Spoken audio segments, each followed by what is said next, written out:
As the negotiations for the $3.5 trillion reconciliation package entered their most heated phase, progressives such as Alexandria Ocasio-Cortez went after Joe Manchin's hypocrisy on spending. You see, Manchin recently laid out a top line of $1.5 trillion in social spending. So he says, well, that's it. That's all we can spend. I'm not comfortable spending any more money on social programs. So now that, of course, would be $150 billion a year in spending.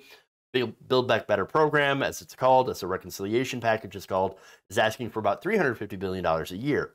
That would have elements that would be paid for by tax increases on the rich and corporations. Manchin against those tax increases. However, AOC points out that while Manchin is saying, well, so much debt, we just can't take on all this debt. He points out that he has no problem taking on that debt when it comes to the military. Interesting. So now on Twitter, she said, ever notice how deficit hawks vote for record high defense spending, yet claim bills that help people and challenge lobbyists are too much? Now, the proposed military budget for fiscal year 2022 is $770 billion. Think about that for a second. $770 billion. It's after we've left Afghanistan. Why do we need that much spending? Why? Why? Now, AOC pointed out, she said, guess which one got rubber stamped and which gets deemed a spending problem? Now, last week, the House of Representatives passed the $770 billion military policy bill, which includes $740 billion for the Pentagon alone, by a vote of 316 to 113, with 38 Democrats voting no. The Senate is expected to pass its own version of the NDAA in the coming days, and so we're going to be spending over $7.7 trillion over the next 10 years in the military, but $3.5 trillion for regular people, humans, no, that's too much. We just can't afford it. We just can't afford it. And yet, Manchin was like, oh no, well, I will absolutely vote for it. Of course, why wouldn't I? In fact, the Week's Ryan Cooper observed that Manchin had voted for every single one of the military's budgets over the last decade. 2011, 2012, 2013, 2014, 2015, all the way up to 2020, voting for a total of $9.1 trillion on the military. Cooper also wrote, while he occasionally complained about the wasteful military programs and asked for an audit of the Pentagon, these quibbles were never enough to get him to vote differently. He helped inflate the already bloated war budget and regularly boasted about thus supporting the troops. This year, he did it again.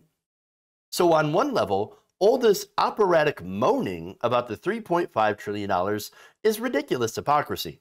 Manchin has casually voted for nearly 3 times that for defense spending, money that killed hundreds of thousands of people and turned half the Middle East into a smoking crater.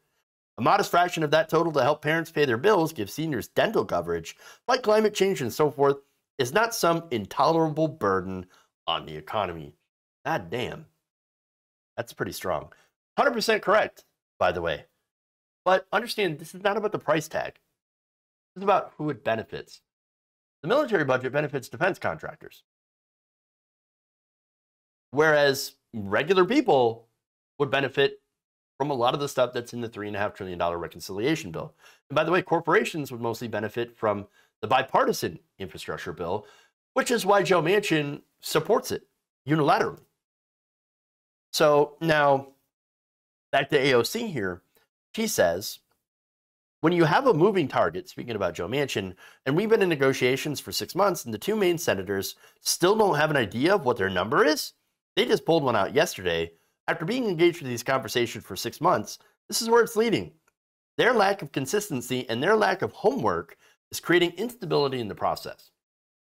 We can't negotiate with a melting or moving object. By the way, now, Joe Manchin, forever known as the melting object. We need to be serious, and right now we are seeing from the conservative side and the small cadre of people is a fundamentally unserious pattern of negotiation. Well, but they are unserious, and that's the thing.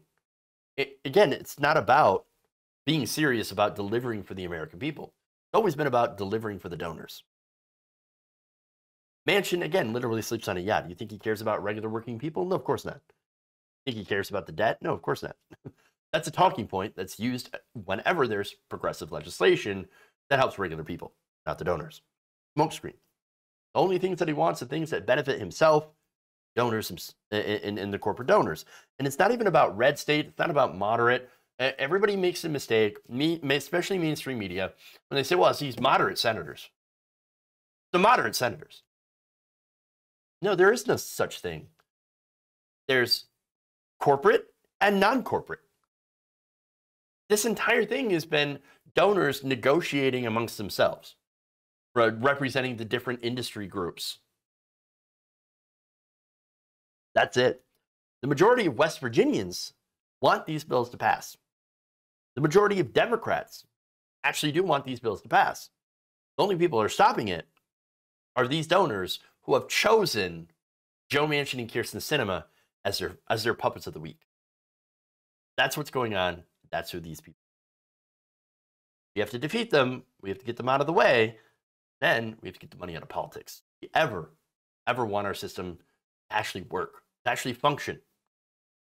If you enjoyed this video, please give us a like and share with your friends. You can subscribe and help out the channel by becoming a patron. It's patreon.com/Jeff Waldorf, or you can become a channel member as well by hitting the join button below.